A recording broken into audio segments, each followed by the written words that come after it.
How many senses do we actually have? Most of us have been taught we have 5 senses, but the truth is we actually have 8. There are 3 so-called hidden senses that are mostly dealt with by occupational therapists. These 3 hidden senses are related to emotional self-regulation, trauma-informed care, and so many other things. Challenging behavior. There's so many reasons why the sensory system comes into play, right? So the 3 hidden senses are our vestibular sense, or our sense of balance. The next one is our proprioceptive sense, which is our sense of where we are in space.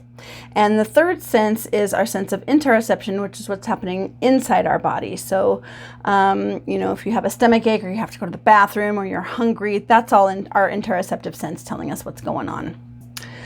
So being familiar with these 3 hidden senses is important. Like I said, for all the same reasons, if you understand how to use proprioceptive and vestibular tools, if you understand how interoception works and how you can use activities to engage your interoceptive system and get better connected with our bodies and our emotions and what's happening on the inside, those bodily cues that we give us, that our body gives us, then we have so many more skills to handle all of those things. So it's really important to understand that we have 3 hidden senses, which makes a total of 8 senses.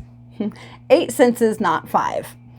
If you'd like to learn more, please check out my free sensory literacy starter kit in the description and in the comments. And please like, share, and subscribe for more content. Thank you so much, and remember to mind your senses.